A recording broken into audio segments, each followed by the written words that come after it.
Hey there, it's Miriam, and we're here at Dent 2016 with Dan Kinney of Buick. Right. You're the head of user experience, and you can finish the title because I can never remember. Right, so I'm user experience for a part of the company called Global Connected Customer Experience. It's our connected car division. Right. And, I've had a chance to be in the cars here at the show. You brought a bunch of them and experienced some of it, and it's really cool. You have LTE hotspots in every car, which has saved our ass several times as tech journalists and other participants at the conference. So thanks for that. And it turns out you worked at the same time as I did at Sony in the video games world there, and back about 2008 or so. Mm-hmm. And we didn't know we were in completely different parts, really. Right. So it's kind of cool to see that we're reconnecting in some ways. Right. Cars are a big deal nowadays, and the user experience is even a bigger deal, right? Mm-hmm. More and more people spend time not really driving so much, or with automated cars, obviously, we're going to be less and less driving. But right now, we still have to drive, but we need to be entertained and we need to be comfortable. And mostly we need to be able to do all this safely, right, and still somewhat operate the car. I mean, there's certainly some automation. Well, right. if you're on the freeway now with radar cruise control, all that stuff, it's pretty easy. Right. And so I want to know, where do you see things going, in the future, but more importantly, what about the transition to automated, right? Because, the automated car user experience is going to be like sitting in our living room, basically, and chilling out for a while and having a good time. But we're not there yet. And so, what needs to happen? What do you think is the future? What are the challenges right now that you're trying to solve? I think the big challenge right now is figuring out what the connected car does and what are the opportunities it affords us. And so having that car be always connected right now gives us some pretty simple things. It gives us the ability to have a conversation with our car when we're away from it. Ask it, how are you ready to drive? Are you, you have the right fluids? The tires are all pressure, gas, and stuff like that. But even while you're in the car, having a better, I keep coming back to, there's a conversation you're having with your vehicle, a digital conversation. And that will drive an involvement even while you're driving through, giving you feedback on how you're driving, how you're affecting the operation of the vehicle.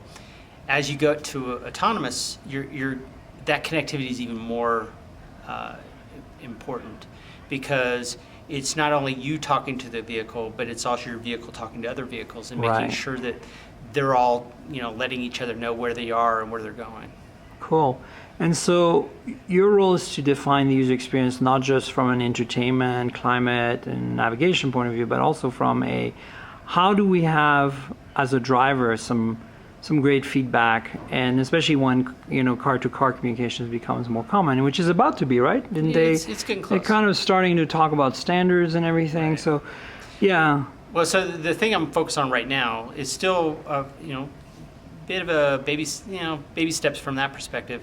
My direct responsibility is for stuff around the car, when you're away from it and as you're approaching the car, and then try to influence how that's being done in the vehicle. And so autonomous really is like the next frontier for that, and there's a lot of stuff that's still being worked on and thought about. I'm not directly in that right now. For sure. So tell me about where you guys are at with Buick today. What is available now, and maybe what you've publicly already revealed is on the roadmap. Mm-hmm. That's going to really, that you feel are the heavy hitting points, the things that are really cool. The big thing we think, at least like I think about, and a lot of people at Buick think about, is the integration of the brought-in and the built-in. So the built-in is easy. It's easier to explain. It's the stuff that's bolted onto the car. That's the 4G hotspot, the LTE, and stuff like that. But you're most likely bringing in an Android phone or an iOS phone, and that brings with it an opportunity to how can we integrate that into the experience. Right. And we've worked with Google and Apple for CarPlay and Android Auto to be able to help bring some of your digital life into the car through that and make that a part of the driving experience. And that's really important, and we're showing a lot of that over the last few months. Where that's going is to continue those partnerships and to figure out how we can even expand it even further. How can we bring in an experience that lets you integrate with the radio and the climate control while you're in the car? So that's pretty cool. So tell me a little bit about, one of the things I've always dreamt of is to see a way for my settings with my car to travel with me to other cars. At least the same brand to start, and maybe with you, GM, the same division, the same company, and maybe in the future, all of the entire industry coming up with a standard. This probably won't be quite as necessary for seat adjustment and stuff like that when we're no longer driving the cars. But I still think that having the same playlists that are accessible offline when I'm not connected on all the devices, on all the cars I enter, in knowing that it knows my climate control settings, it knows my preferences. Are we getting there, do you think? Well, that's certainly a focus. So if you roll that kind of desire all the way back to where it wants to be, there's a transformation going on within what we're trying to do to shift from a kind of a vehicle-centric perspective to a customer-centric perspective. Right. You could do it with a vehicle perspective, like, okay, I'm taking the settings from this car and I want to apply it to another car. But what we really want is, to what you're talking about, is me as a person, here are my settings, here are my preferences and stuff like that, and I want to apply them to a new vehicle and really have that ecosystem centered on the human rather than the sheet metal, with rubber tires, a part of the ecosystem. That's a fundamental shift in what we're seeing the automotive industry go to, is to be much more customer centric. We're certainly spending a lot of time on that, and I think it's going to only lead to better outcomes. Right. So we're still a little bit of ways away from that, right? Not too far. Not too far. I can't really talk no, about. Of course, I know that. But that is something we spend a lot of time thinking about. How would you, as a human being, want to interact with your car that way?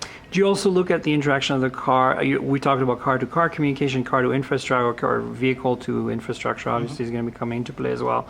But what about vehicle to your house? Like, I mean, some of that's already happening. Right. I know it's not. Maybe Buick has this now, but I know some car companies have the thing with Nest integration where it turns up your thermostat as you get closer to your house. Right. But there's so much more we can do, right? IoT is exploding. Home automation is really becoming a thing, and is coming of age as a bunch of really great, solid products that all interact with each other. Amazon Echo is tying it all together really nicely, for example. How much of that are we going to be starting to be able to see where you can say something to your car verbally that affects something that happens in your home, for example? Right. Well, I think it comes back to what you're talking about, the ecosystem, what is it centered on? So again, it's not so much a vehicle-centric perspective, but again, customer-centric. And you, as a customer, have intersections between the vehicle ecosystem and your other digital ecosystems. So it may not be Amazon Echo per se in the car, but it could easily be Google Voice or Siri, and saying, "Hey Siri, I'm now getting close. Turn on the temperature, right? Up Exactly. or the lights." That's not a very big step. Cool. And so, where do you see? I mean, and this is not specifically a Buick or GM question. This is us being at Dent, wanting to make an impact on the future of the world. Right. Where do you see things going like 5 years from now? When more cars are autonomous, when, maybe more cars are not even leased but shared, Sure. I mean, obviously, like some of the things we talked about were really, really helpful when you're still having to drive rental cars to be able to carry your settings around. Yeah. But I'm thinking more like a little bit beyond, stuff that maybe I haven't thought about yet that you guys are thinking about. Well, and you maybe personally are thinking about. Well, there are some shorter, even in that scope, there are some short-term things like you mentioned about the settings. I look at how, as you come to your car and approach it and get in, there's always a pre-flight. There's always I'm setting it up, the seats, or maybe it's from the person who was driving it last or something like that, to minimize the amount of time it takes to set up the car for my trip. And how can we continue to minimize that? And that's even more important in a shared vehicle economy where the last person who did it is completely someone you don't know. Right. Not just a spouse or something like that you're sharing a car with. Minimizing that time is really important because it's time.